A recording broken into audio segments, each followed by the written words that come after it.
same way that we had ground rules for the um, open forum a few weeks ago. We're going to start this off with um, a brief rundown of what the goal of this conversation is. I'm going to ask Jeff a couple of questions. I promise this time I'll keep it to maybe 2 questions, 2 or 3 questions, and then I'll open the floor up for everyone else to ask him some questions. In the same way that we talked about PvP and wild space prior, we're talking now about PvE and gear. We'll start off talking about gear, and I'll explain what gear is. You'll have a better understanding of what I mean by gear um, when me and Jeff have a little back and forth. And then we'll talk about PvE. These conversations should be pretty open-ended. I want to make sure people get the opportunity to kind of pick Jeff's brain and get a better understanding of what the direction of the game is, where it's come from, and kind of really get a good sense of what's going on. I think transparency in general is a good thing as long as it's not too much, and so I'm trying to help facilitate that. So, ground rules. Please no directly calling out or attacking another person about their opinion. It's not what this is for. I will not hesitate to mute someone or kick them from this if it gets to that.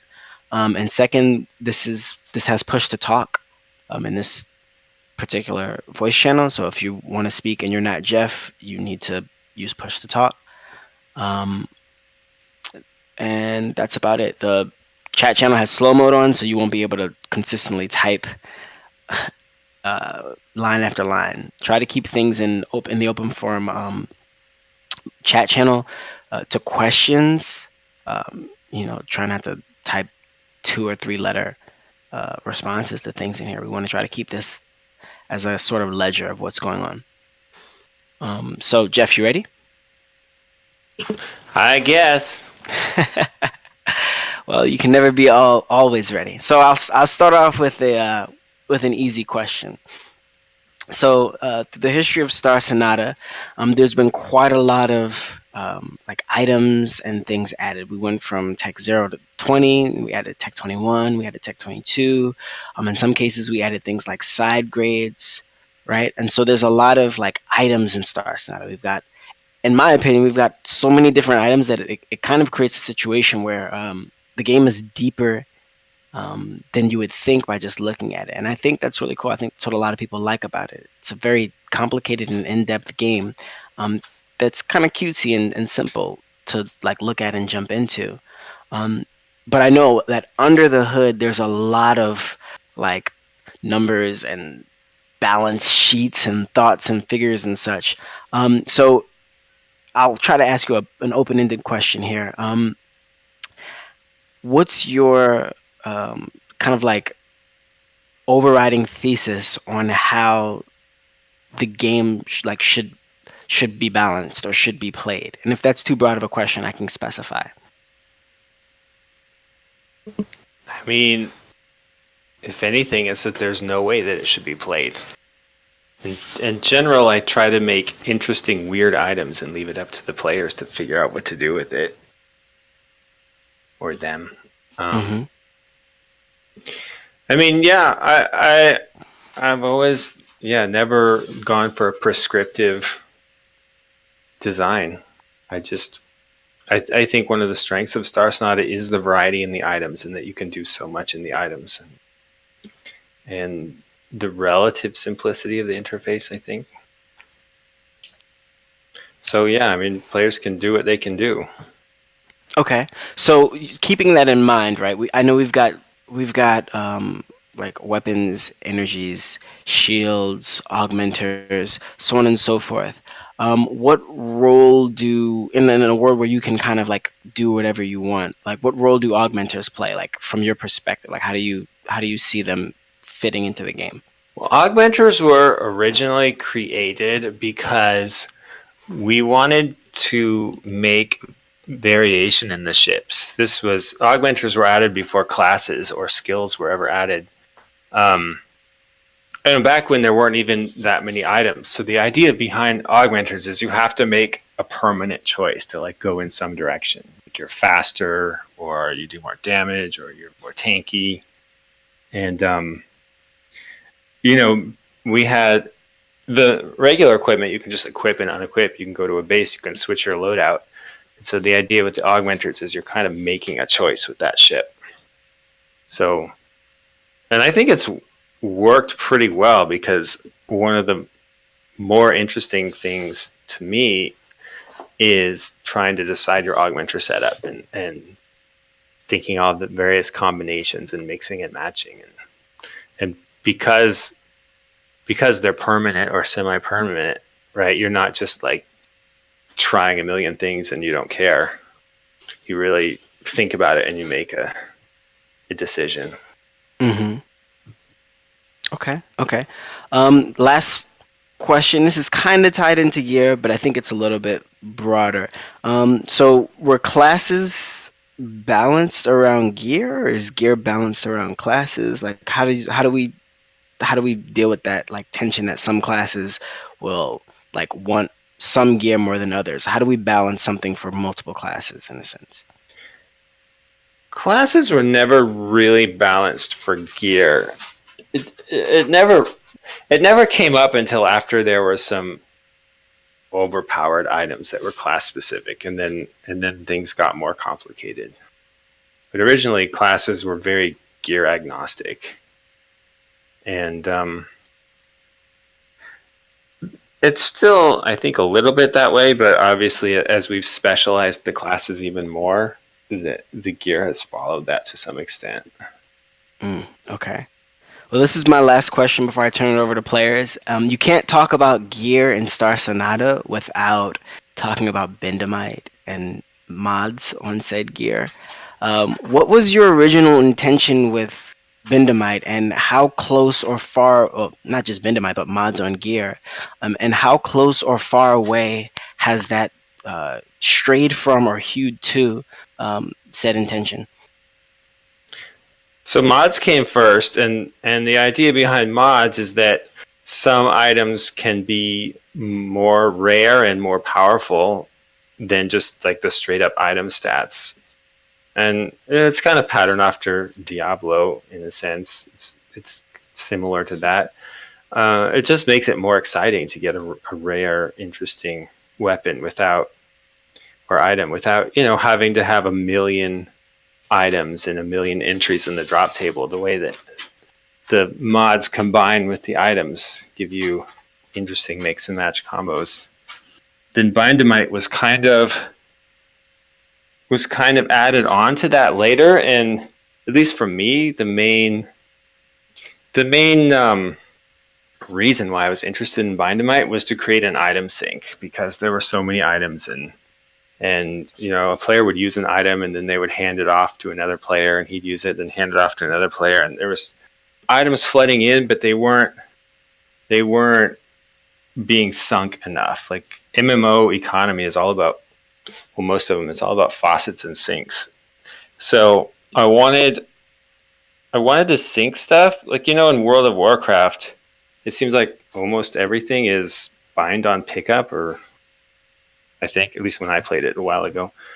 We don't have that. Like, you can get something, you can sell it. I didn't want to add a bind on pickup or bind on equip, because I thought that was too restrictive.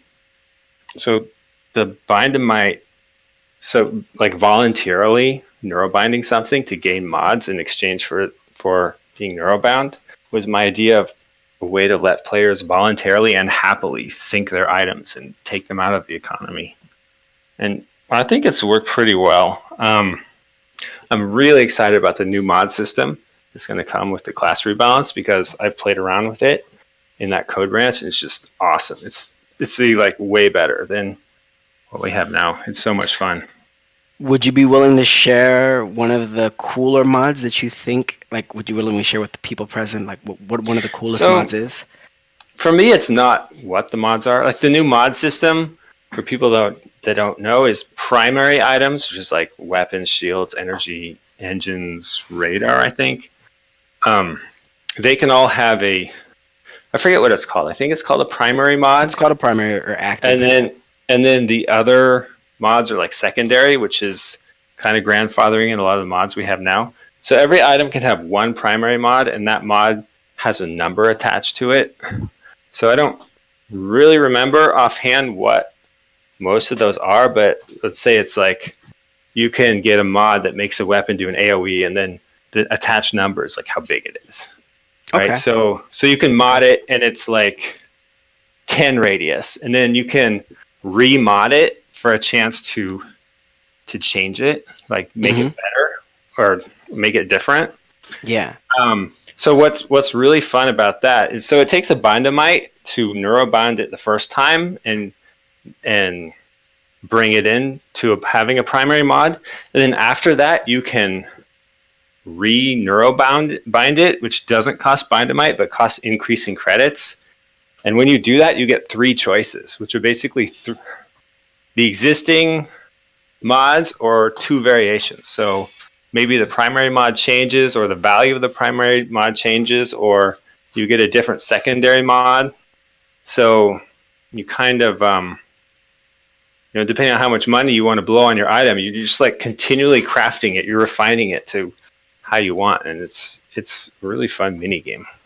And if I remember correctly, right, like it's not just stat changes, right? We've also got some mods that do interesting things. I know we have this mod that works like a phoenix, right? And so we've Yeah, there's all sorts of really weird mods in the new system, which are kind of cool. yeah. The idea So is they're more impactful than the current mods.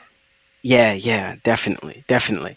Okay, well, I Ninety was know. asking when it's expected to come. So it's expected to be part of the class rebalance that I think I posted about like on January. And we have a big long ass design doc of all the things we want to do with the class rebalance. So the question of when is hopefully sometime this year. Um, we're going to be rolling this stuff out on test as we get it done. The mod stuff is like 90% done already, so it's just a question of finishing up that little bit. The main thing that's holding us up right now is we want to be able to branch everything, not just the code, and do all of the class rebalance in a separate branch just for development reasons. And all the balance sheets have to be converted to this new format in order for that to work. And that's what I've been working on for like 4 months now. Yeah. I thought it was going to take like a month, but it's actually taking a lot more. But at the Okay, same time, so I want to open this up to everyone because I noticed some people started asking questions and Jeff started answering them. So I'm opening it up now. People can asking questions. Please state who you are when you ask the question. are we going to answer the text questions or just let people Oh no, talk? definitely go ahead and answer the text questions. I think people should be able to talk if they want as well. I don't know what. I haven't played Warframe, so I don't know if it's similar to that. Will the mods be beneficial to all classes? Are they based around classes? As far as I'm aware, the mods are not based around classes at all. They're just like random cool things that we thought of, and I think we'll leave it up to players to figure out how they want to combine that with different class skills. Mind you, if anyone wants to speak, you need to use push to talk. Is not you can't just hot mic it in here. I had to do that because otherwise you're gonna hear people eating Cheetos and stuff.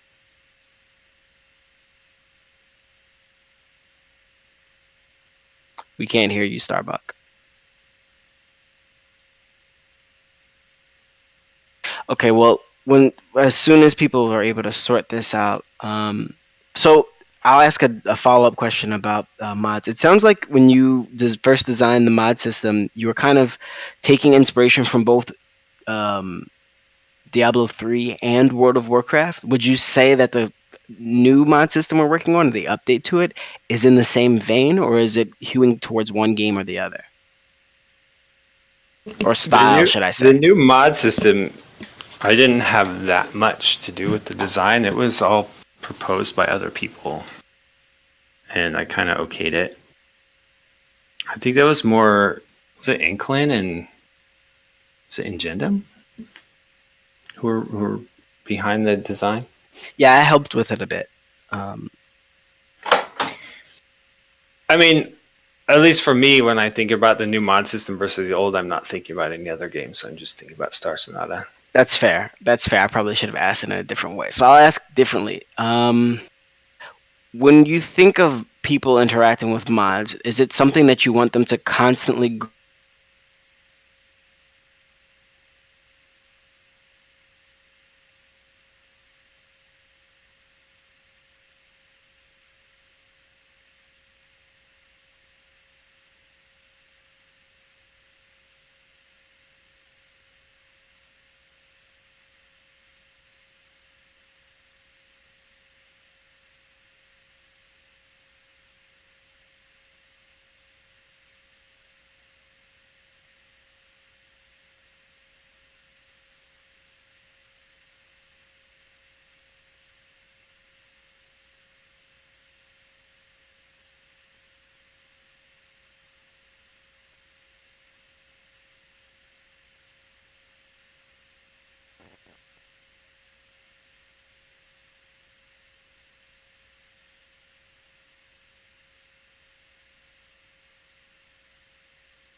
that provide modifiers like the EMP's drone controller, will they have their modifiers to drone ops or stuff like the rate of fire of some of the alien weapons be removed?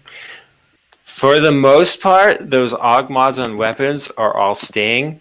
The only difference is in the newest balance sheet that I just did, I made it so in the old one, if you give an AUG mod to a weapon, it made that weapon do less damage, which was kind of stat sticky. You could have a weapon that you never use, but it like gives you better rate of fire on your other weapons. So in the new balance sheet, instead of making that weapon be worse, it makes the weapon bigger. Alright. So that means anti-pralinadas will be like 1,000 size instead of 500.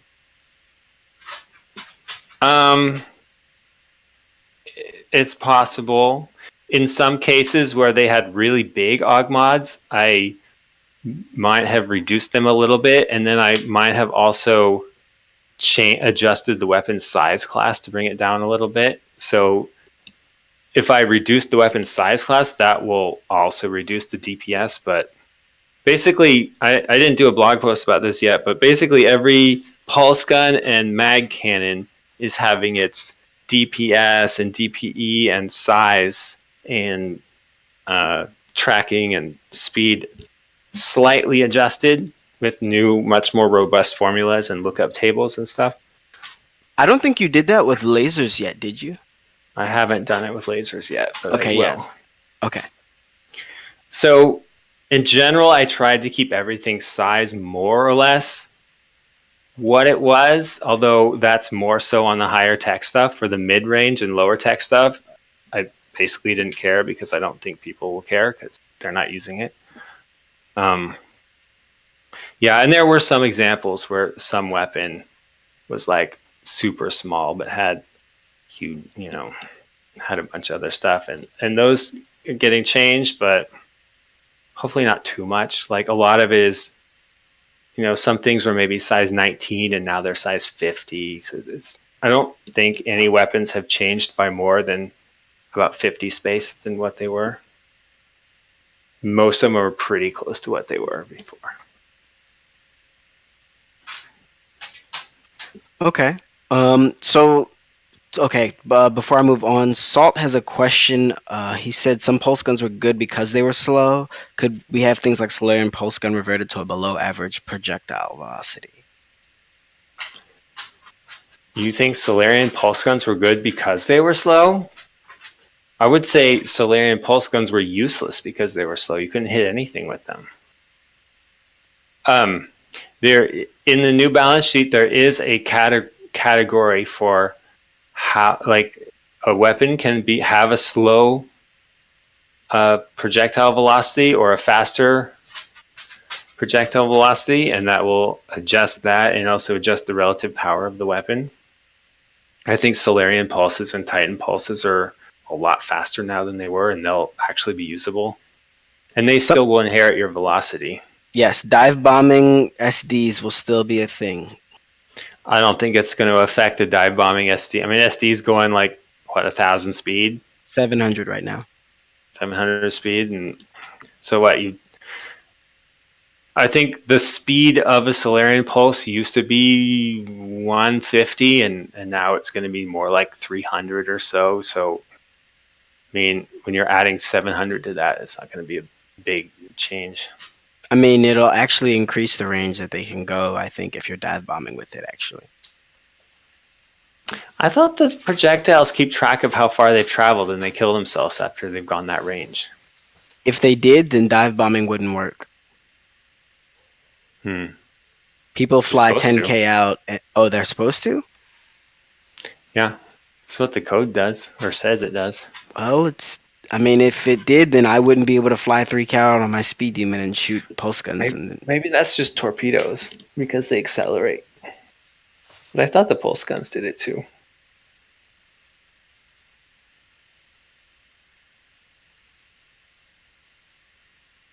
Okay. So we talked about weapons. We got a bunch of those questions out. And now there are two things that are actually kind of directly related to weapons: shield energies. I want to start with energies because there's a lot of things, interesting things going on with energies, right? Like you have the bank, you have the regen, then you also have things like solar panels, right? So in a lot of situations, maybe energy regen may not be as necessary for some hull types as others.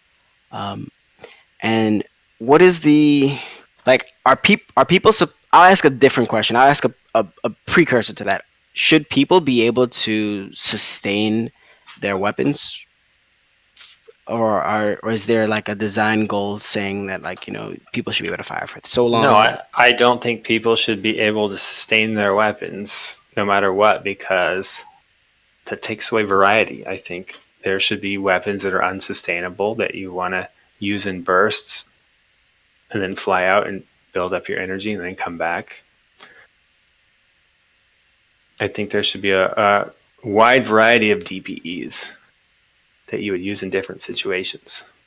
Okay, so right now, when it comes to energies, Can I interject here? Because I'd like clarity on that, please. Sure, go ahead. Jeff, are you saying no weapons should sustain? Or No, I'm not saying some that at weapons should all. sustain and some should not? I said I disagree with the idea that all weapons should sustain. Thank you. So right now we've got energies that have high bank, energies that have high regen, etc. And those choices are pretty interesting in a vacuum.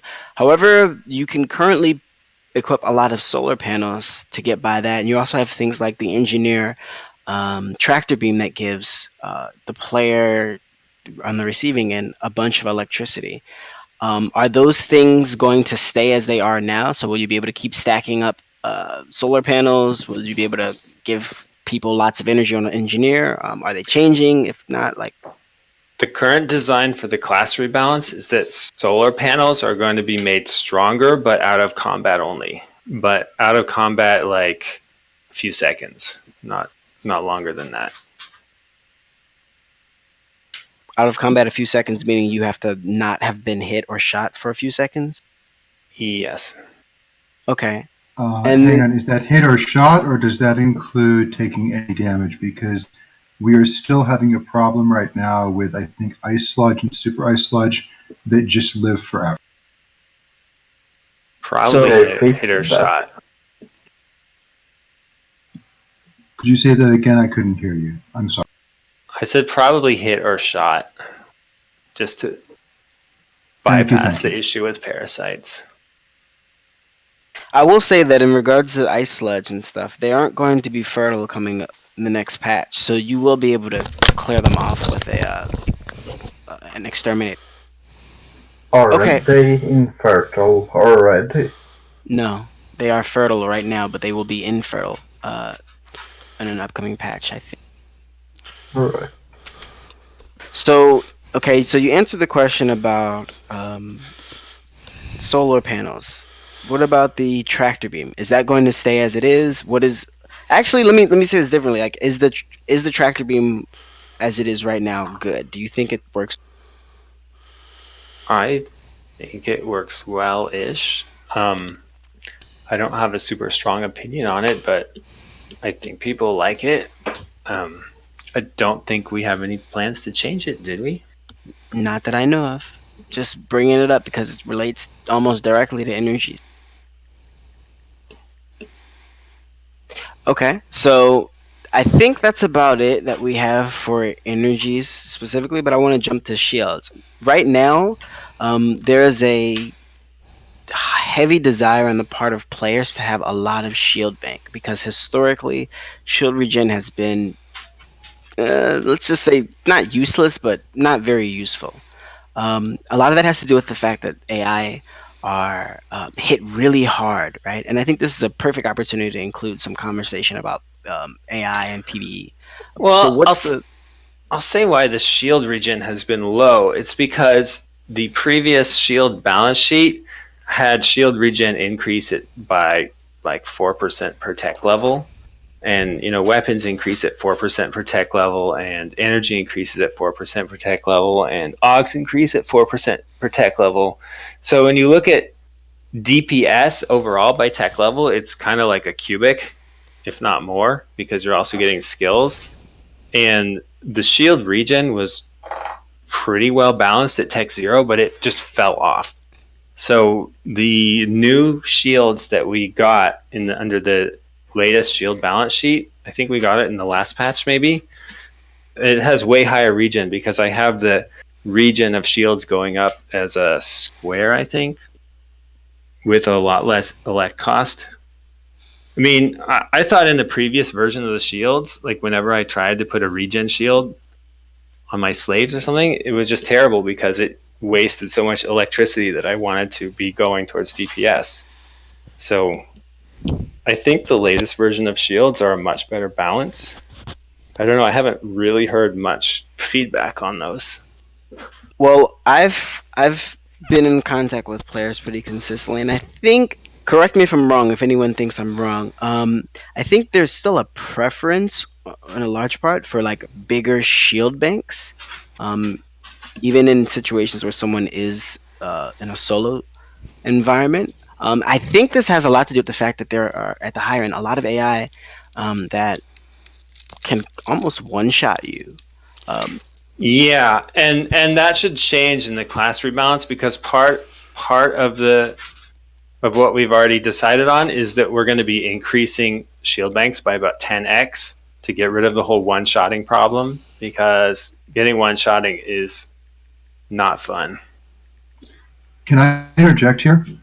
One of the things I've observed, particularly with shield monkeys, is what I've come to refer to as shield tanking, where at mid to low levels, if you have a high regen shield on a shield monkey with regen augs, you literally regenerate shielding faster than the damage is done to you.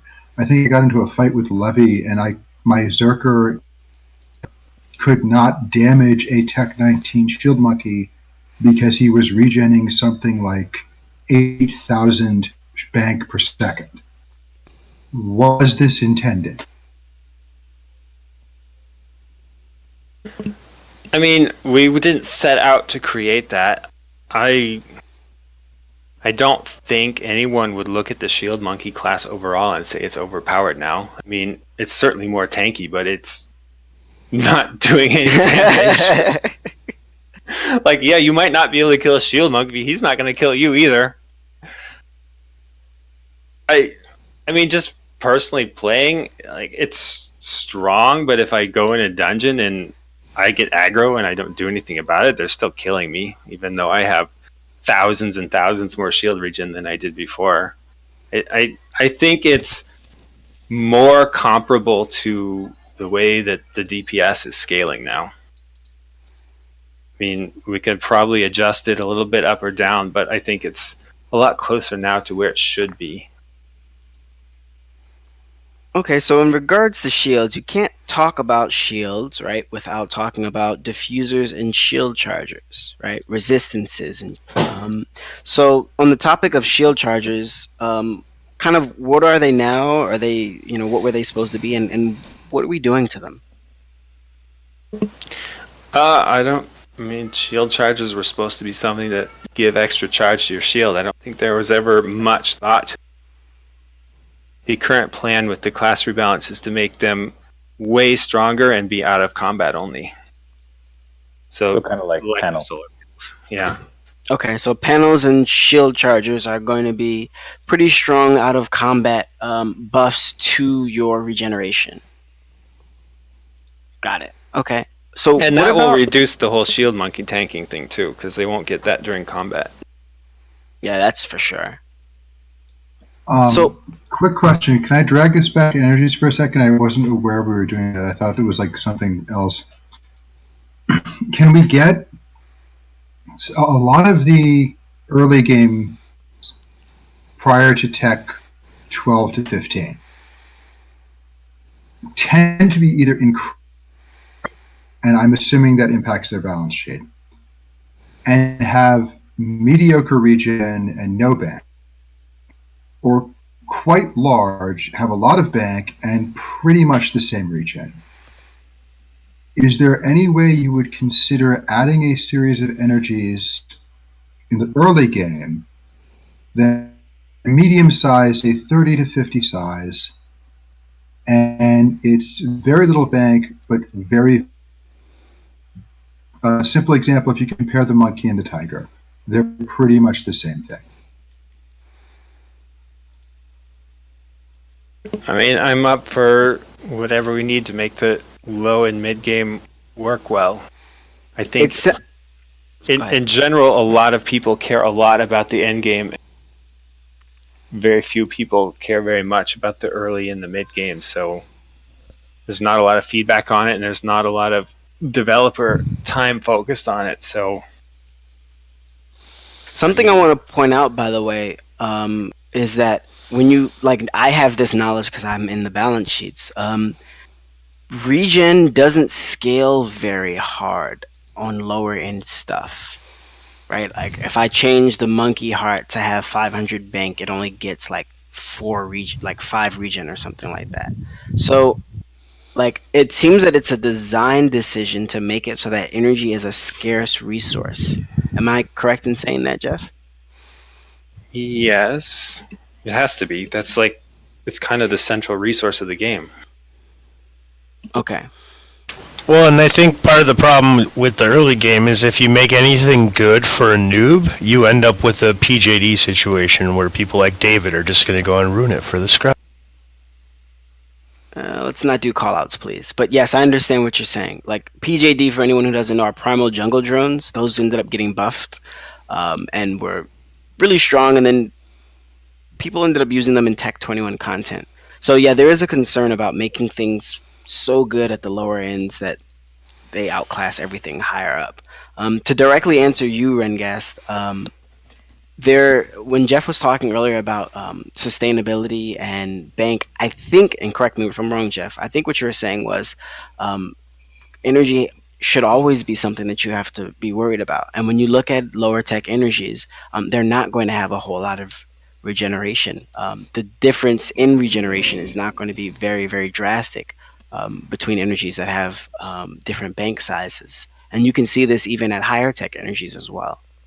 Did I sum that up pretty well, Jeff?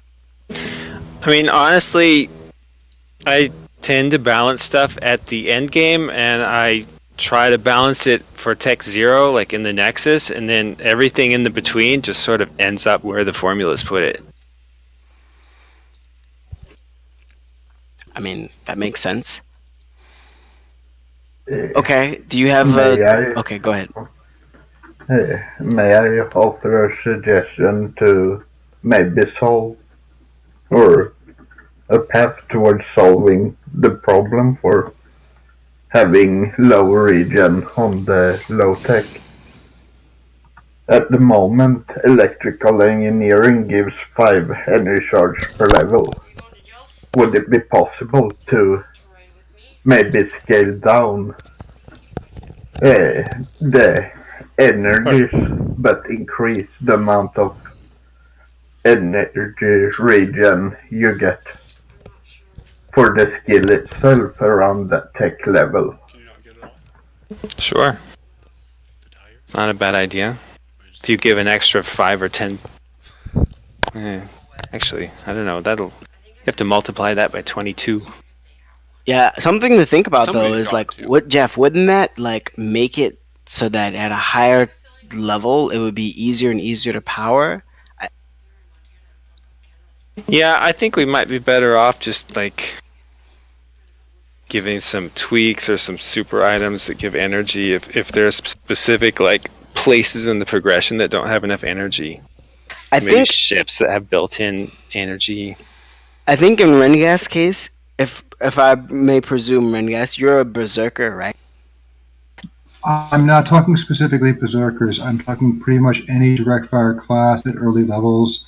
I've played everything but Seer. Any of them is going to have problems. Yeah, so it sounds like anything that has either multiple weapons or higher rate of fire boost or any type of rate of fire boost kind of burn through electricity. And maybe that's intentional. I don't know what. I don't know. Like, it sounds like it's a part of the game, but maybe it's If not. I may raise a criticism, please. If that is intentional, then literally nothing you do to FC is going to make them stop being the go-to. Because if it is intentional that every single direct fire class will always and forever have energy problems, and you have two classes that can function perfectly well with no energy problems whatsoever at all, everyone will go to those classes. I just want to make sure that's completely clear to you, please. Then the solution would be to, I think the intention would be then to make those classes have to deal with energy, not the deal with energy problems.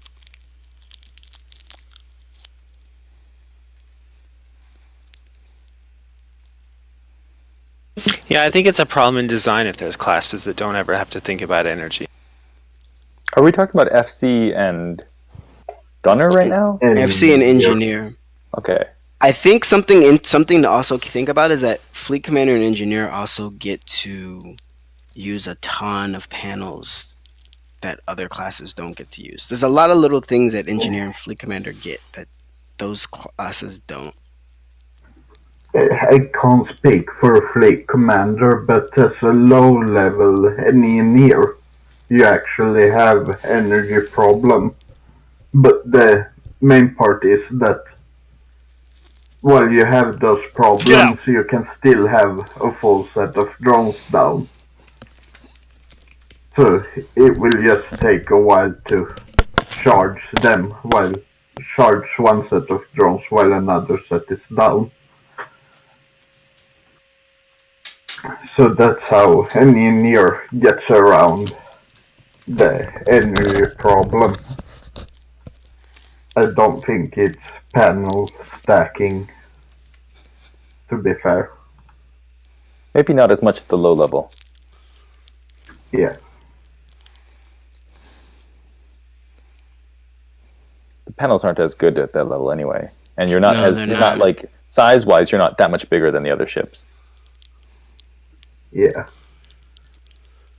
The main part there is that you can charge your entire weapon before even entering combat and have two sets of drones fully charged. Yeah. And then you can deploy one, and when that's out, scoop it, and you will have to recharge that while the other set is down then.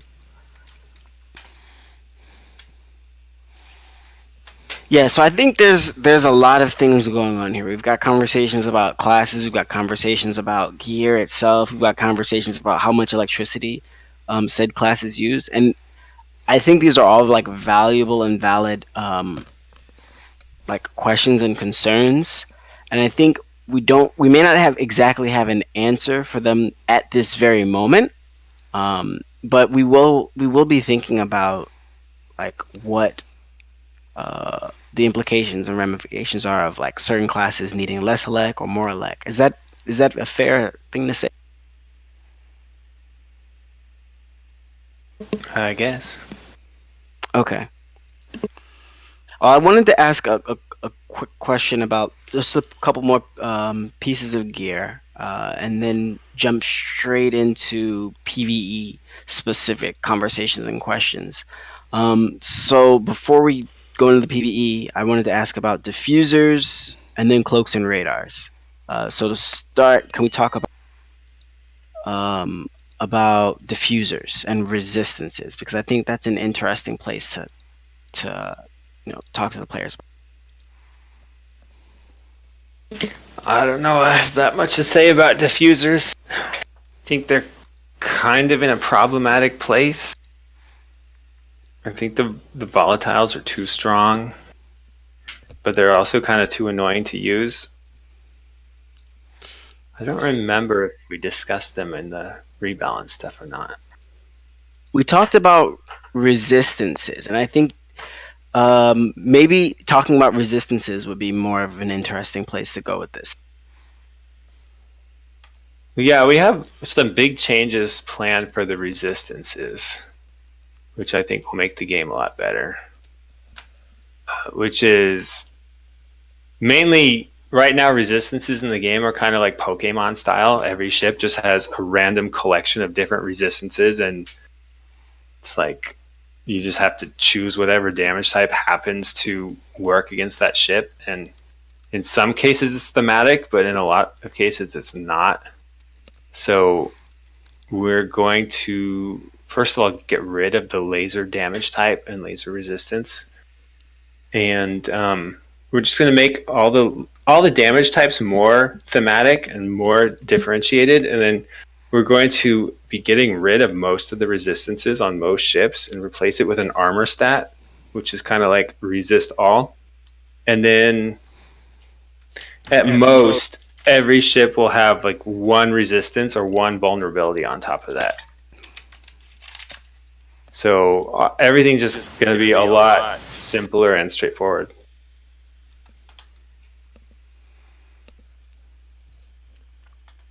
Okay, so in general, we'll see that, like player resistances, will they stay somewhat the same as they are now? Will they be different? Like how we deal with things where certain classes get certain damage bonuses. I think the heavy fighters will get high armor. The maybe the light fighters and the cap ships will get kind of lowish armor. The resistances, like to specific damage types, will be much rarer but more thematic. And we're also going to be adding, what is it? Beam resistance and projectile resistance. So I kind of think diffusers will be like beam diffusers or projectile diffusers rather than one for each kind of damage type. And then maybe a diffuser that's like resist all, that works like armor, so you can stack extra armor if you want to spend the space and the weight. Okay, so kind of moving into a space that's less about countering certain damage type and more about dealing with like different styles of damage, right? Projectiles versus beams. Okay, so how will this affect classes who get certain bonuses to certain damage types, and how will this affect damage types themselves? Well, like I said, the damage types are being more focused into specific, like thematic niches, and we're going to try to work that into the classes. Okay. Okay, great. My last line of questioning in regards to gear, because I think these are the last two big like pieces of gear that are interesting. Engines are kind of big pieces, but I don't know if there's a lot to really talk about in regards to engines, and if someone has a question, then maybe they can ask that. But cloaks and radars, kind of how does the vision system work right now? They're both intrinsically tied together, right? There's cloaks and there's radars, and they both make you less visible and make you able to see more things. How do they work now? Like, how does the vision system work now, and how do we plan on changing that? The basic vision system is that your visibility is how many pixels away someone can see you without a radar, and then a radar has like a multiplier on that. And then there's also the reflectance, so the sun can also make you more visible or less if it's a dark sun. And Anklin has a design doc on a revamp of the visibility system that I think we're planning on doing as part of the class rebalance. I can't remember the specifics of it, but I've got it pulled up right now because it's been a while since I've reviewed it. The main thing is we wanted to make stuff more additive. So like, instead of having detection and vision stats separate, your radar would have a detection distance stat.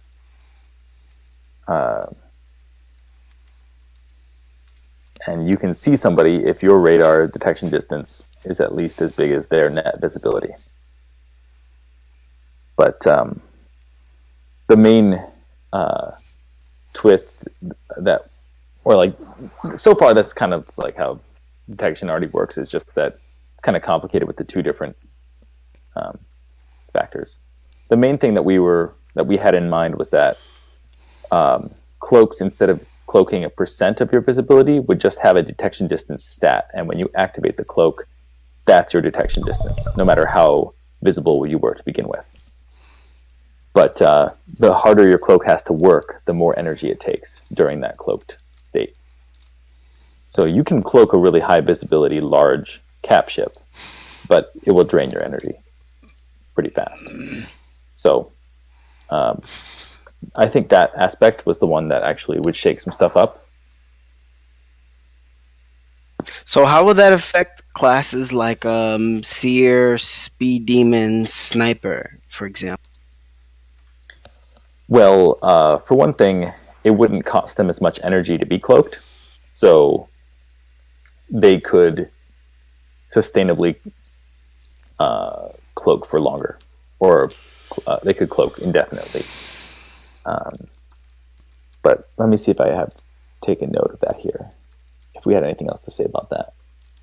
I seem to remember something about a reduction in like the costs of cloaking based on your visibility, right? So like those were the specific. Right. Yeah. So yeah, so classes that were currently getting a like bonus to stealth. In the case of Seer, you could build a higher vis setup and still cloak it. So that's, I think, how you would get your benefit from it. The other thing we had marked here was that Seer would have 100% immunity from collision code while cloaked. So that was just another thing we had in the design document. Like I say, this is now a pretty old document, so clearly it's not at our fingertips. We'd have to probably review it, but for lack of a better proposal, those were some of the things that we had in mind. Quick question, if I may. Will reflectivity from stars still be a thing under the new? It would just roll into your overall visibility. So if you're cloaked near a sun, near a bright star, it would cost more energy while you're there. Basically, it would compute how much visibility would you have without being cloaked. Okay, how much visibility is the cloak imposing? What's the difference? Based on that difference, how much energy is it going to charge you?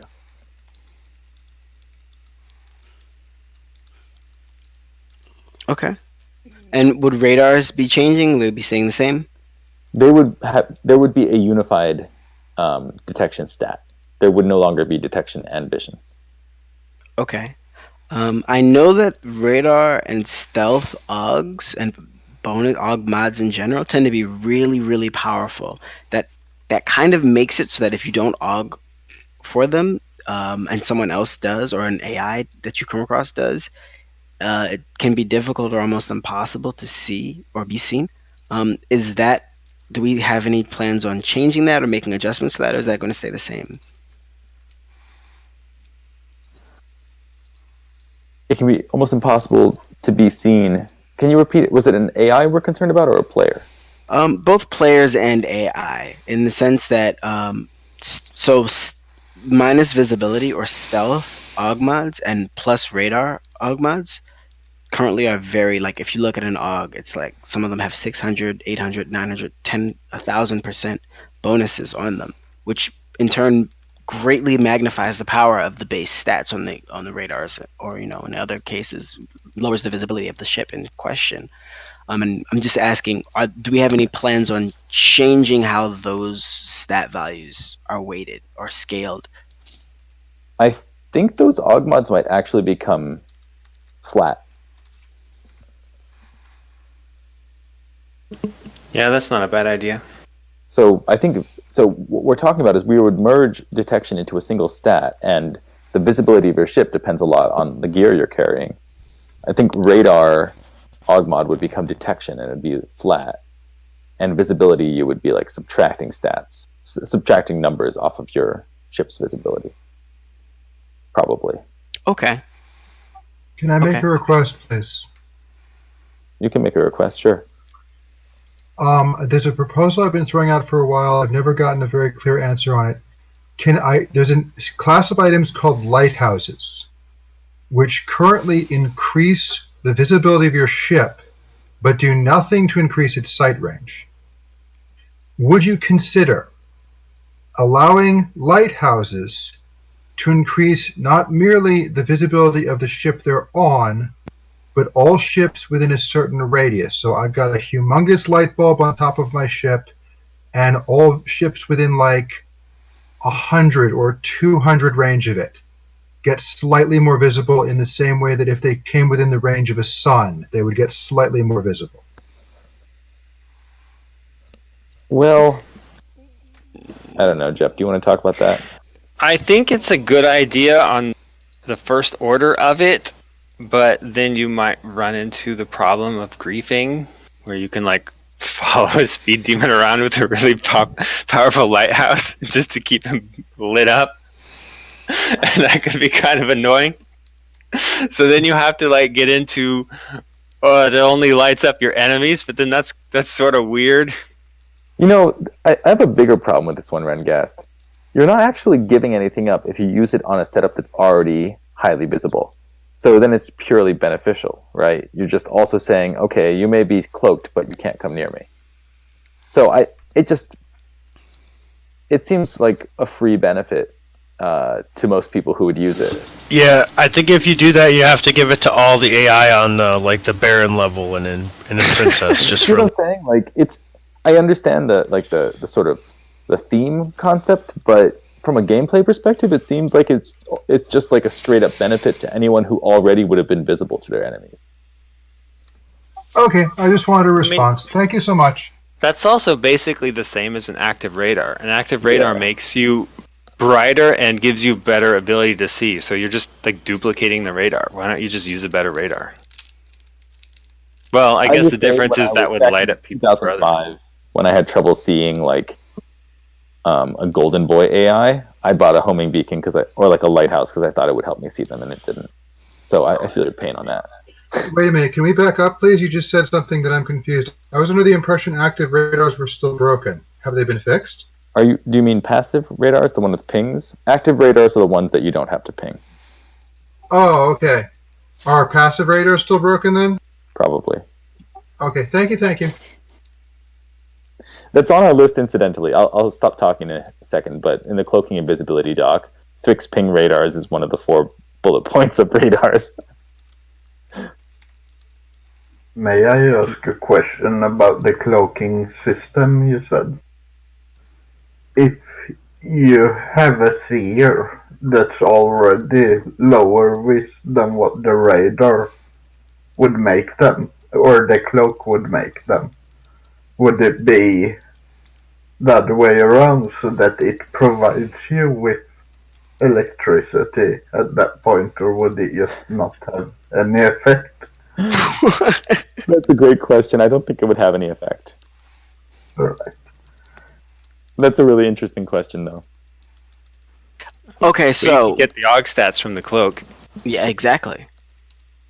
And it would probably cost very little elec to have it on. Probably costs 0 even. I don't know. Yeah, maybe. That. So now we have 2 different directions we can go in, and I want to do this in a very respectful way considering time. We could talk about some tertiary like gear, drones, for example. Like I think drones, warpers, weird things, neural tweaks. Or we could talk about PvE stuff, right? PvE stuff includes things like, well, anything that involves players fighting AI, and I have some specific questions I'd like to ask about that. Jeff, what would Jeff or England? Which one would you rather I go down? Whatever you want. I don't have a preference. Okay, well, so then I'll ask one question in regards to gear. One last question: control bots, slaves as you call them, Jeff.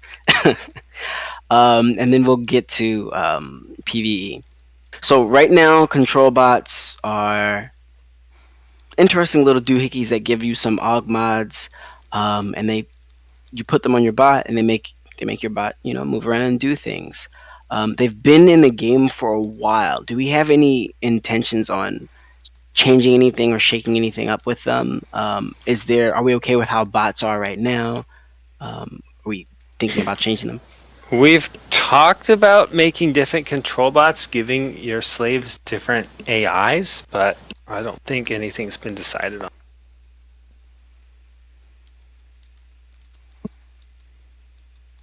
Okay. And then stat wise, how do bots get their stats? Like, are they supposed to be weaker than an augmenter, stronger than an augmenter on the level of an overloader?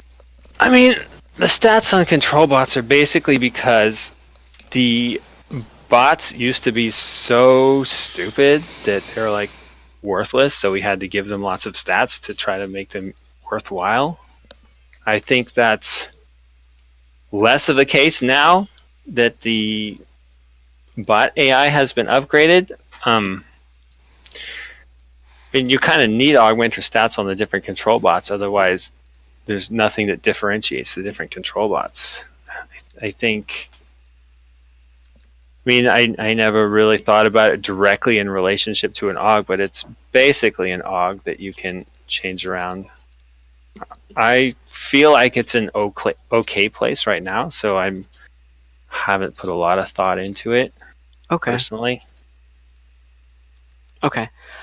So with that, I want to One question, if I may, please.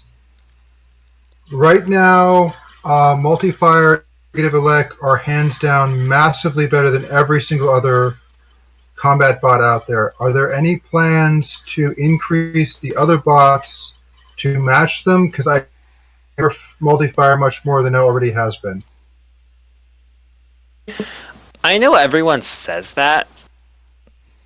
I think it's a little bit true, but I think it's much less true than what people think it is.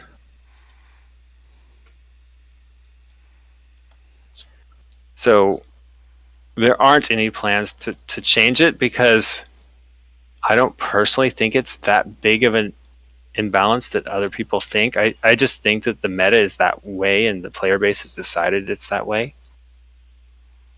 I know I've done a lot of like in-depth math myself for my own combat slaves, and it comes out pretty even between the multi-fire bots and the single fire bots, especially when you consider you're giving up damage types when you multi-fire with your bot, right? So if you have a single fire bot with more damage types, you can actually be more effective against a variety of enemies.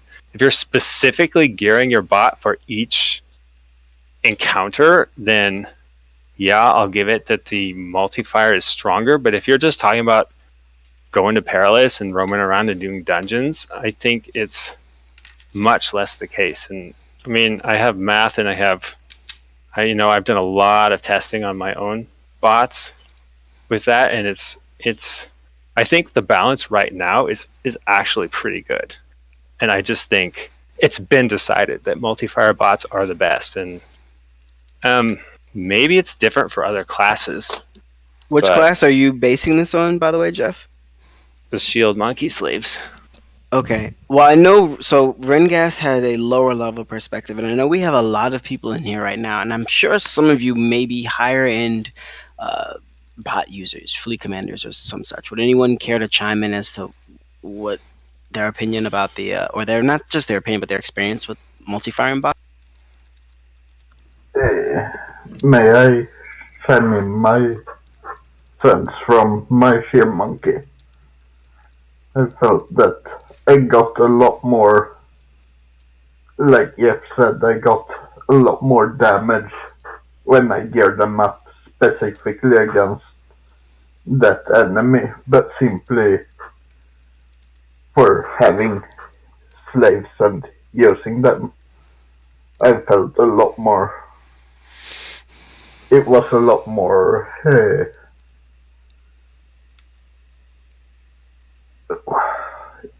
It wasn't.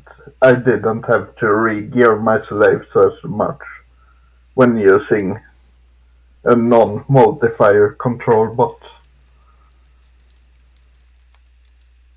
Okay. Thank you for your Thank you for your perspective on that. That's helpful. If no one else has any other questions about this specific thing, I'm going to move on to PvE stuff because I'm sure there's some things in here that you all are going to want to hear about and want to know about. Feel free to, at any time, if you have a question about anything we talked about previously, if it took you some time to digest it, then feel free to ask a question later. But now I want to start talking about PvE. And to start us off, I think I'm going to ask you the big kahuna, Jeff. Tech 23. Everyone wants to know about it. We've got Tech 22. What's up with Tech 23? What can we expect? When may it be coming out? Give us the goods. Give us the deets, Jeff. Well, the plan is that it'll come out sometime this year, but we're already like 3 months behind schedule, so it's hard to say when it's going to come out, other than that's supposedly our focus. What it is it's like, for the most part, it's going to be upgraded versions of some of the Tech 20 bosses. So they're kind of going to go crazy with boss scripting and more interesting galaxies and whatnot. It's been a while. It's been months since we've discussed it, so I don't have a lot of it on the top of my head. It's a big design doc, though. Do you have anything to add, Enklin?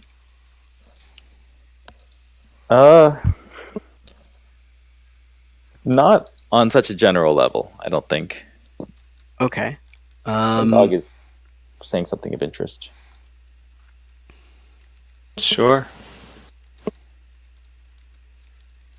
Okay, so I noticed that normally like SS has like kind of big time gaps between the release of new techs. Is this on purpose, or is this just the result of the design flow of SS?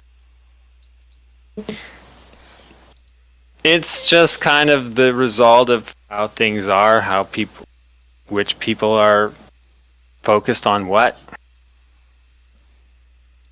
I mean, mostly, there hasn't been a new, Tech 21, Tech 22 was all because I said, it's time for a new tech, let's do it. Tech 23 is kind of the same, so it's just, I can't, I've never had an overarching plan like a new tech every 2 years or whatnot. Okay. But I think it could be nice to have a schedule like that, but also, we're a small team that it's mostly volunteer based, so in a lot of ways we get what we get. Okay, so with Tech 23, we can expect things like, obviously Tech 23 gear, obviously Tech 23 ships, and core skills. Can we expect any other things like secondary skills? Will we see things like access to higher levels of stations or anything like that? Anything cool? I'm a little wary of skill spam, so there's not currently any plan for new skills. I think we're looking at a new set of. It's going to be new augmenters, obviously, but mostly it's going to be trying to push the boss fights to the new envelope using boss scripting, using attack patterns, using super items. We're going to try to make really cool and interesting boss fights. So that's one reason I wanted to focus on making corrupted version of previous bosses. Is we're not going to be putting so much effort into new art and new themes. It's going to be, all the emphasis is going to be trying to make really, really cool boss fights. Okay. So Frozen Doge just asked about Station Management 21 and 22, and I think this is something I can pivot to Anklin on. We were talking about it for a while. What's the plan? I think this is PvE related for sure because of what I know. But if I could get you to talk about it a little bit, Anklin, let players. Sure. Well, about a year ago, we were kind of going. I was going kind of hard on making SM22 happen, and then I hit the brakes a little bit because a lot of the concept we had for it was around this idea of creating a new bio type galaxy, where you kind of have to like build in it, compete for it in order to access that commod. And I just started thinking that with a small player base, that kind of competitive market for a highly desired skill might not be the right thing. It's very much in the tradition of Star Sonata, but it might not actually lead to fun. If you know what I'm saying. Yeah, I know exactly what you mean. And I think part of it, and we talked about this in the last community meeting, I think if you have just such a small player base, it's like very, you just have like, I don't know, chunks of people, and it's not as like spread out and free markety. It's hard to articulate exactly what the issue is that arises, but yeah, I think someone used the term low gene pool before. Yeah, it seems like we might, like if we went forward with that concept, which we had worked up and like, we have assets for it and stuff, it might actually just be unfun. And I certainly don't want to put something like that in game if it ends up reducing the enjoyment. So yeah, of course we could just like scrap that and make it a lot more simple to get SM22. I mean, if we really wanted to, we could just put an AI base in and you can train it up to 22. But that didn't seem that great. So if we're not doing this kind of competitive, everyone like can drop bases, you can't own the galaxy, it's just free for all BBB. If we're not doing that, then I'm not actually sure the best way to open up SM22. So I'm kind of open to conversations there. What I will say is, on the actual content end, like, okay, what would the kits be? What would the augmenters and so on be? That stuff is something that we could work up in like a week or two. We could work up in a week and then like test it in a couple more weeks. So it's more about the actual obtaining side of the skill that we're kind of at a standstill on. This actually ties pretty well into what I was going to ask you next, which was some more details or thoughts about AI empires, because I think they fall into the category of PvE. And this is actually interesting. So AI empires, I don't know if we've spoken about this publicly, so this is probably like the first time we get an opportunity for players to really understand what AI empires are supposed to do and be. So like, what are they? How will they work? What are the rewards? Will you be able to get higher levels of station management from them? I know you didn't really, you said you don't know where you're going to get it, but is that something we could think about?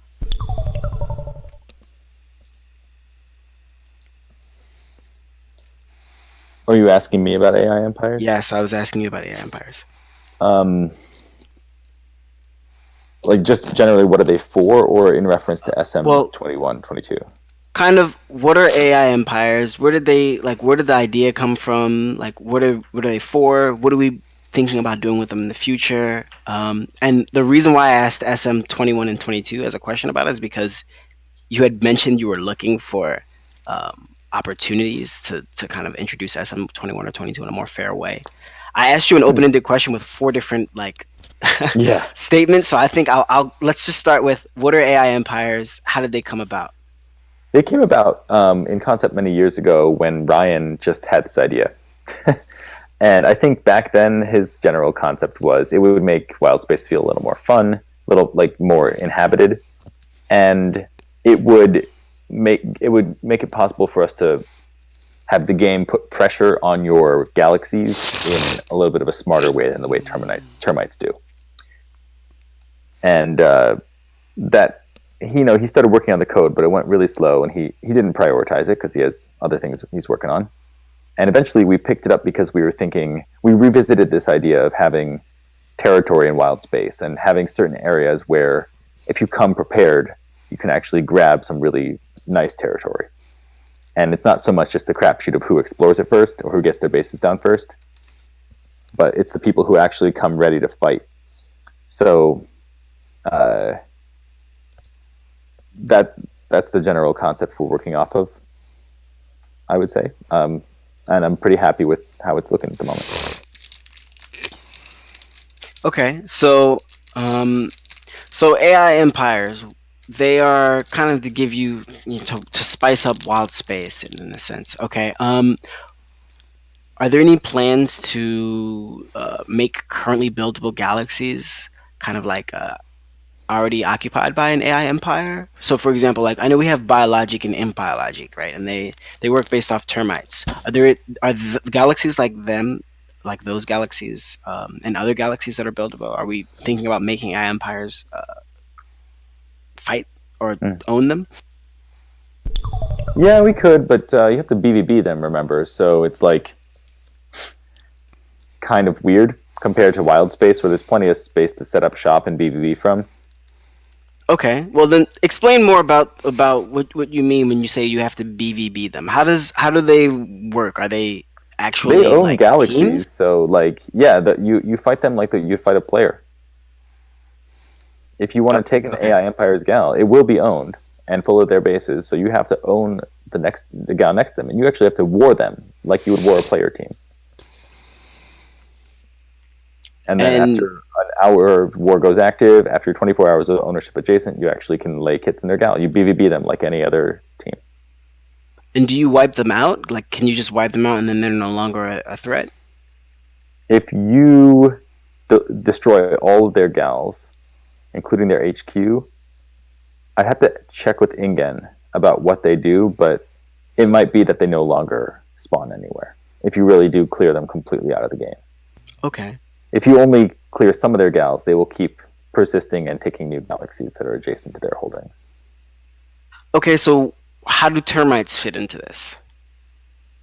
From my personal perspective, this would supersede termites, and if termites continue to be in the game, they would just kind of be like a flavor thing. And this would be the new force of the server putting pressure on people's galaxies in wild space. Okay.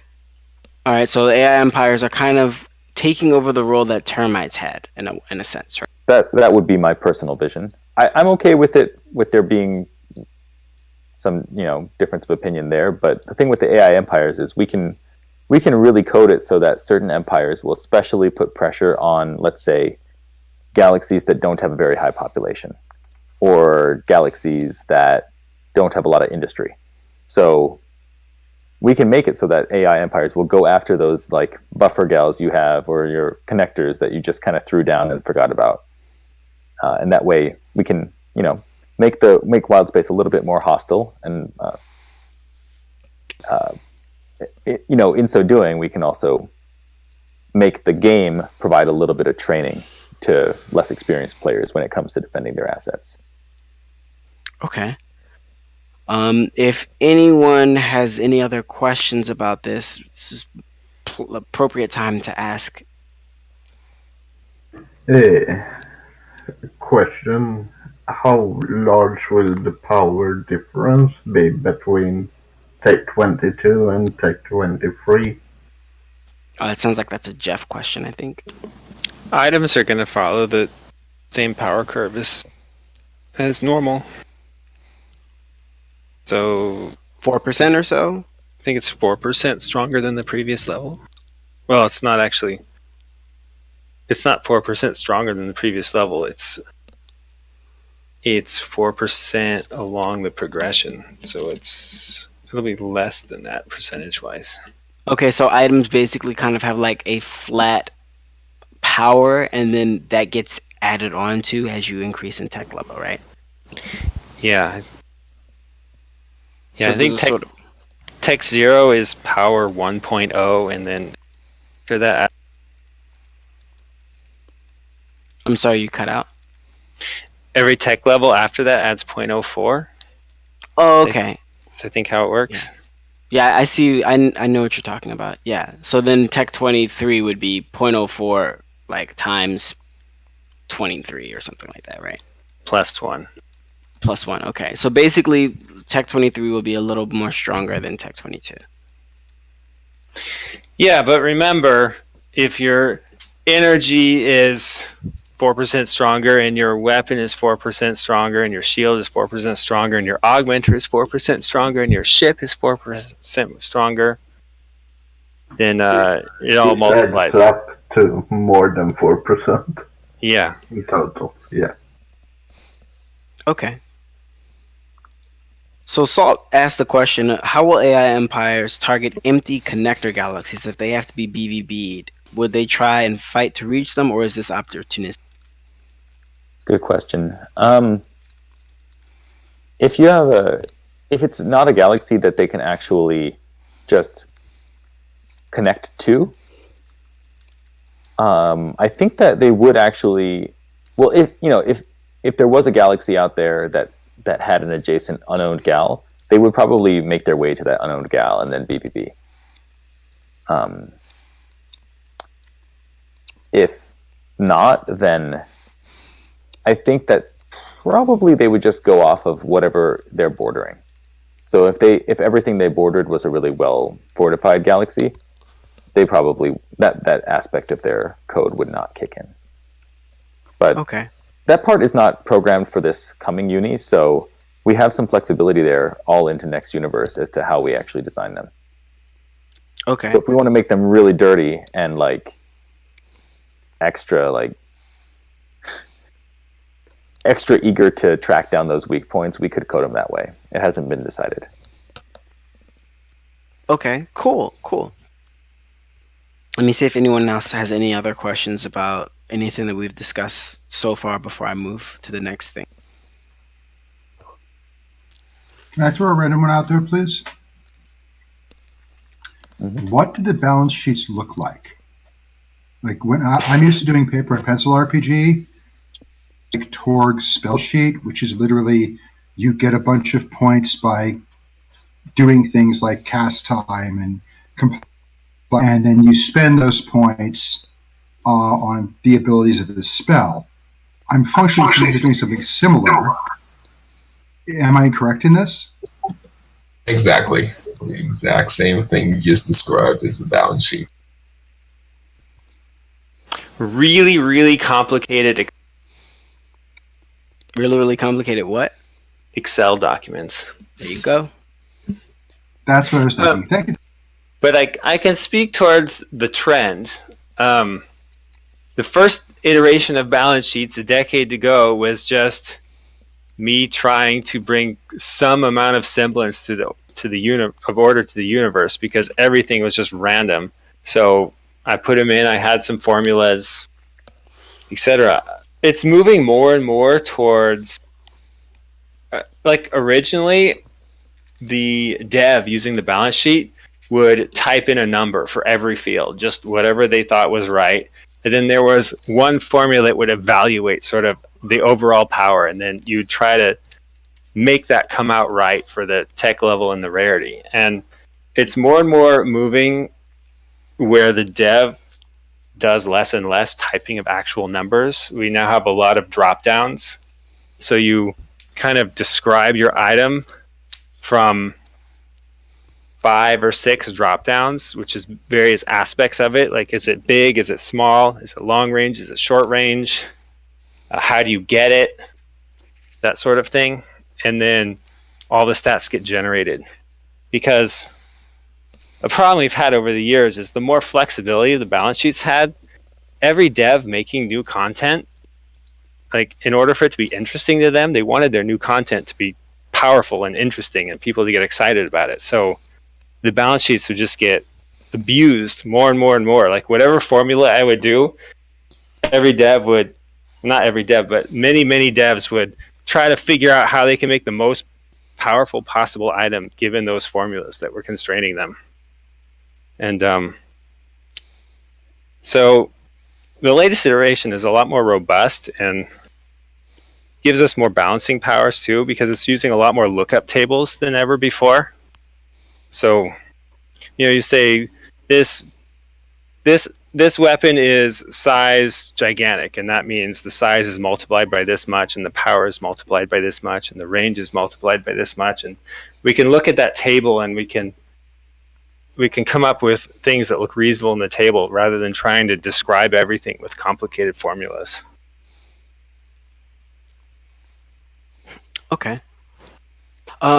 So there is another question from I Win. He says, on the topic, this is for Jeff, on the topic of player resist, it feels to me there's almost an exponential with tech level increase, growth, I'm guessing is the word he meant, of hull resist times class resist times aug resist. Do you feel that this might contribute to the high damage per hit design on some AI that can one-shot players? That's the first question. And the second is, if so, are there any thoughts on how to address it? Yeah, we're going to address that by ripping out a lot of resist. I think the state of how things are is kind of power creep. Every new ship has to be better than the ship before it, and what do ships have? They have size and they have speed and they have resists are kind of the most important things, other than AUG slots, which are harder to cheat a little bit on. But yeah, I definitely think moving away from having all the ships have all these various smorgasbord of resists is going to bring that more in check. So the class rebalance is in general going to bring resists down across the board, but at the same time we're 10xing the size of shield banks. So you're not actually going to get 10x more than what you have now, but you're still going to get a lot more, and the resists are going to be more in line and I think flatter from one tech level to another. When you say 10x more, you mean like you'll have more effective shields, right? That's not clear from the design. I think we'll have to figure that out from testing. Okay. All right. So moving on to the next question. Salt asked one, but Anglin already answered that. Frozen Doge asked, should we address the elephant in the room, the PBF? I don't have a lot to say about the PBF because I haven't converted the hull sheet to the new system yet. And the new sheets are a lot different than the previous sheets. I think one reason the PBF is too strong is it has the third AUG slot, but it also has a lot of built-in stats, and shouldn't have as much built-in stats given that AUG slot. I think it'll probably in the class rebalance, the PBF might come down a little bit, but we'll just see how all that shakes out. Well, this is something I've been tiptoeing around, so I might as well ask this. This is ships in general. So ships, their gear, so might as well discuss them briefly. Ships right now are basically hull and speed and resist and AUGs. What's the guiding thought that you have in regards to the differences between them? Like, if we're talking about the PVF, what are the supposed to be the difference between a light fighter, heavy fighter, a freighter, and capital ship? What's the thought process? I don't think there's anything much deeper than what's on the surface. I mean, a heavy fighter is a heavy fighter, a light fighter is a light fighter. They are kind of what they're named for. The ship should, the central balance of the ship is speed times hull space, and everything else modifies that a little bit. Number of weapons, number of AUG slots, and AUG stats. I think, I don't know, it's an old balance sheet that is very complicated. It's particularly complicated because your ship is probably the most important piece of gear that you have. Yeah. And yet it's probably the hardest one to balance because, think about it. Balancing energies is somewhat easy because you can just say how much energy do you get in 5 minutes, and you can compare all energies across the board that way. But comparing ships is much harder, and the current ship balance sheet was trying to be able to balance freighters as well as combat ships, which I don't think that makes it much more complicated and difficult. And now that we've separated the freighters out into their own class, we don't have to try to do that anymore. When you say freighters, you mean industrial freighters, as they're termed Yeah. now, right? Okay. Yeah. So frozen. Okay, go ahead. I just say I'll have more to say about it after I've worked on it, but I haven't worked on converting that one yet. Okay. He asks about the Volge, but I don't even know what he means by that. So maybe I won't ask you that question unless he clarifies on it. Is that that's a freighter, right? Yeah, it's a freighter. He says speed times hull equals power. He's saying isn't it broken too, but I don't understand why he's saying. Yeah, it's strong. I've looked at it. It's really strong. Oh, okay. Just because its product of speed and hull is really high. Can I go back to something that was said before? You said you're going to multiply the shields by 10. When the shield regen increase occurs, a significant number of shields, AI ships, made the ships much more difficult to fight.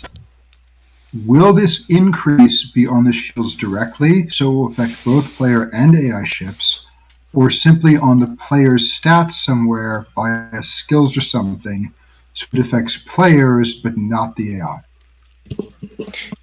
It's going to be on the shields directly, and it's going to affect players and the AI, but there are going to be some mitigating factors. Like, I think a lot of the advanced subskills will be made stronger, and we're baking in more stuff into the what do you call it, the focus skills. We're just going to have to adjust. There's going to be so many things changing all at once with the class rebalance. We are just going to have to look at every AI in the game and make adjustments to it. Like, there's no getting away from that. So won't this mean that people will need to spend more energy to kill an AI? Possibly, but it just depends on what we want to do. I think what we'll have to do is make all. I think it's complex enough that we can't just accurately predict what we're going to have to do. So I think the right approach is to make all the changes so that as the player, like, it feels well, it's how we want it, and then look at how hard it is to kill the AI, and then make the changes until that comes to be how we want it to be. Okay, so you're saying we will be responsive to player needs and like feelings in regards to how difficult or just time consuming it may feel. I mean, basically, the difficulty of the bosses is not going to change that much, because the bosses, 90% of their shields all don't come from their shields; they come from other things. Yeah. So it's going to be the mobs that are going to be affected the most by that, and we're just going to have to look at it. There's probably going to be something in code that says if this is an AI mob, then divide the shield by 5 and reduce the regen or something like that. I'm not positive. Okay, so so basically we will make these changes. It will affect AI, but we will be flexible and we won't just dump changes onto players without making sure it feels fun to play. That's the hope. Okay. Well, speaking of bosses and mobs, we can get to something that I think is, really important that everybody loves: dungeons and boss fights and things of that nature. And I want to start with the bare minimum, the basic level of it. We have a lot of ways that you can fight AI and Star Sonata. You can roam around in open areas. You can go to special galaxies where they're AI. You can go to dungeons that are outside, like just in random galaxies. There are dungeons in like special galaxies and so on and so forth. How should I put this? How are players expected to interact with those spaces? Like, are people expected to do them by themselves? Are they expected to do them by other people? Like, what is the... I mean, like I said before, I've never really tried to design anything. It's more like make some interesting things and let players do what they want to do with it. So, I mean, everything's a continuum, right? If you're a powerful player, you can probably solo dungeons. If you're weaker, then you either go to an easier dungeon or you get friends to help you out. Mm-hmm. I think players will do the best stuff that they can do, Well, and okay. they'll probably play solo or in squads, kind of based on if they like to solo or play in squads. How do we like balance that against like loot that is rewarded from said bosses or content? Like, how do we square that away with sometimes it may take people like 10 or 15 people to do a particular set of content, and therefore, like, how do we scale the loot to that, or do we scale the loot to that? Is that something that we care about or we want to do? Well, we have that new tier system for loot that we've started to use, and that makes the best loot come from bosses, which kind of makes sense. Yeah, the best loot will come from bosses that take multiple people and take lots of effort, but I think that's only natural. Of course. And so dungeons right now are, these hidey holes that you warp into. They're really scary, red background. You get ambushed by a bunch of ships that are right next to the warp sometimes, and you fight your way through and you kill the boss and get the goodies. Are there any plans on making changes to dungeons, either through their theme or their layout or the types of things you can expect to find in there? What is, as they are now, like how do we see them going forward? At some point, I would like to revamp the way that dungeons are done in a more interesting way, but there are no concrete designs on it yet. Okay. I think the focus for this year is going to be the class rebalance in Tech 23. He's working on dungeon. He's working on dungeon loot. Yeah. But not dungeons.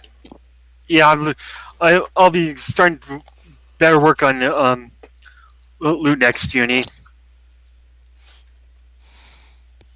Okay. Can I interject a question quickly? This isn't related to GGs. This is back in field mobs. Right now, if you're trying to open field level, obviously I can't do subspace. I'm free to play soon. But if you're trying to open field level, very frequently you will warp into a system, and you've got a 3-star system, and there's all of 5 creatures in there. Only 2 of them are really worth shooting at. Can anything be done about the number of AI ships per system in open field? Yeah, it's a parameter. A lot. I think I understand what he's saying. And a lot of times you jump into a galaxy where it's just like no AI, or there only be like a couple trader AI. Then you go like to a different DF level. There's like lots of AI to kill. The biggest example of this, I think, is the West Warps, where the DF, where the like the basils and the rosemarys and stuff, but those tend to be very active. So if you go up a little bit further into where you start getting into the big green area, just see a lot fewer AIs, and a lot of times you might only see a 0 card in there. Is that sort of what you're getting at? Pretty much exactly that. Like even with the Rosies, you'll see a system, and you got 2 Zibble cards, 3 Rosies, and there's 3 stars in the system. It's like a 10,000 all over the map. So you spend more time hunting them down than actually shooting anything at them.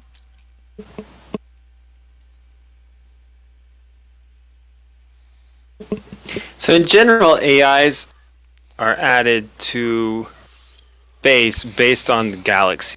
There's percentages. Most of the AIs are in percentages. So like there are, when it defines perilous space, it says there's 0.5 green meanies per galaxy within this wildness range. And so it just seeds those randomly. It doesn't really go by the number of solar systems in a galaxy.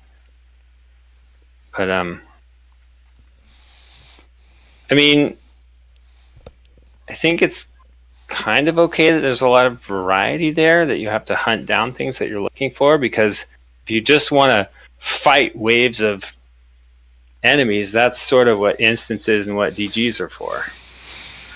Yeah, but they're not really waves either, because DGs, you have a limited amount and they tend to be rather dense. Instances, they tend to be bosses only, or boss and support. So what I think Renwood's want is dense AI. So Not even dense, just a slightly higher number, maybe instead of 5, like 8. So it's not the intensity of a DG. You can do them one at a time, but there's just a few more persistent. Is all I was asking. Is that something you feel can be done? Well, it can definitely be done because it's all set by configuration. I don't know if it's something that we want or not. Okay. I asked the question. He says, wait, yeah, okay. The thing I really like is squad play, but I also really like loot. My and a lot of people I play with's play style is to solo what you can and group what you can't solo. I feel like the Guru Jana Ekam reward system might change my mind about soloing a lot of content and open me up to considering running with the group for content I could solo. Any thoughts on if this might be possible on more content? I just want to clarify that the Guru Jana Ekam system is a token system wherein like everyone that is present for the boss kill is rewarded a token, and then they randomly get assigned loot from a mission. Yeah, I think that's a really good point. One of the things that we've set forth in the Tech 23 design doc is that I believe most of the loot that you get from killing the boss is going to be mission based. So you're not penalized for running with a squad instead of by yourself. I think there's a trade-off. I think it's really valid to encourage squad play because it makes the game more fun. On the other hand, it is kind of an interesting challenge to see what you can solo. I mean, you can sort of trivially do almost all the content in the game if you just get enough people. So without the challenge to see what you can solo, we might be missing out on something that's important. So I think some things should be token or mission based, and some things should be kind of how they are now. Well, so I think I'll ask the question. When you say see what you can solo, does that take into account that there is a very high prevalence of people multi-clienting, and as well as the fact that like token systems encourage people to multi-client, bring multiple accounts or characters, whether they use them or not? Yeah, that's kind of a shitty thing about the token system. People will just bring AFKers along to get through. That doesn't feel good. So there's definitely a trade-off on that. Yeah, and so when you talk about soloing things, is multi-clienting, is that the type of soloing in your mind? I mean, it basically is. But I mean, it's kind of a mid ground, right? Because if you have two characters and you could do something solo on each of the characters, then you'll maximize your loot by doing it on each of your characters separately solo. If you need to use both your characters to do it, then you'll get more loot doing it with just your two characters than if you were to squad up with a couple other people. So it's sort of a mid ground. Mm-hmm. So just to clarify, we don't really have an issue with people, multi-clienting content, to get stuff from it, right? I mean, there's a semi-issue because multi-clienting is, I mean, in some ways it's kind of lame and it's kind of cheesy, but we can't really do that much about it. We do some things a little bit about it, but I mean, it's part of the game. It's probably part of any game where people can get away with it. Okay, so it's not really highly desirable, but it's part of games, and we're not going to try to stamp it out or anything. Yeah. Okay. So the next question, actually, which is kind of related, credits. Now, I know this is a big contentious topic. There's a lot of talk for months about active income versus passive income. You know, people, the colony overlords sitting on high in their ivory towers, reaping, you know, the spoils of credits while the peasants go out and, you know, grind DGs and other things in order to get money. Um, are we currently okay with the amount of credits, raw credits that get injected into the game from missions, from bosses, from AI, from selling gear to bases? And if we are, why? And if we're not, what do we plan on doing about it? I mean, I'm generally okay with it. I've found that recently I've gotten a lot of credits, more so than my attempts to.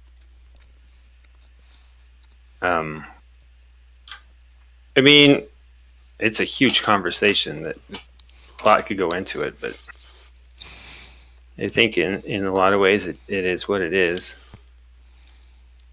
Okay, so If you're not making significant credits from your bases, then you're not going to spend the time to build and maintain your base. And building bases is one of the best parts of the game.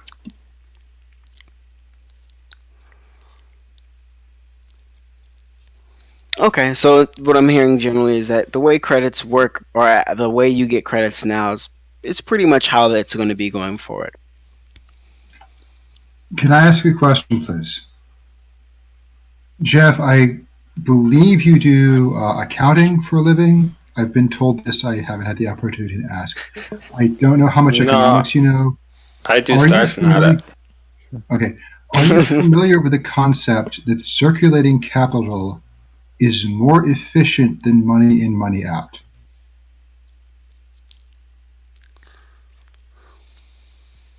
Not really. Okay, thank you. Can I ask Hey. a question? Hober, are we going to call this anytime soon? Yeah, we're gonna Hours. call this. Yeah, I'm sorry. We're gonna call this. Someone had a question in a moment. And I sorry, I got caught up and you know swept away in this. I just wanted to give this one last person a chance to ask a question, and then we'll wrap this up because I know everybody has things they need.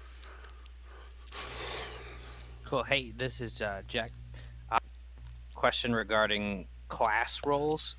So right now it's very difficult during squads if we lose a Zerk, for example. Somebody has to basically take the role of the tank, and generally you can't bring a whole nother ship's worth of gear to change to that tank role. How do you see changing that or making that easier in the future? So two things. One, one of the goals of increasing shield banks by about a factor of 10 is to make it so you don't get the situation where Zerker like doesn't pay attention for 2 seconds and he's dead, right? It's going to take like either you're okay and there's a big buffer space, or you're losing and there's nothing you're really probably going to do to change that. I think the larger shield banks will make that a lot better. Because, you know, in boss fights now, people are just dying left or right. Shield banks are bringing them up. It's kind of cool, but it's also kind of annoying. Like, you look away for 1 second because something happens and then you're just dead. Or the boss gets a crit and you're just dead. It's not that much fun. The other thing is, I think in the class redesign, we're trying to make Gunner much more of an off-tank. But yeah, I think you're gonna need your Zerker, but hopefully he won't die as much with a bigger shield bank. Okay, so to clarify, we will be keeping the need of a tank in a sort of way, but we may decide to let another class or classes fulfill that role in a reduced or diminished fashion. Am I quoting? Yeah. Okay. Well, I am sorry for holding you so long, Jeff. thank you for spending time with this. England, thank you as well for spending time. I'm sure the community really appreciates it. I know I appreciate it. If anyone has any other questions, I'm willing to answer any questions. I know Jeff has to go. You all are welcome to throw questions at me. But for right now, this little meeting is over, and I just want to say thank you all for your time. Thanks, Hober, for running it. Thank you.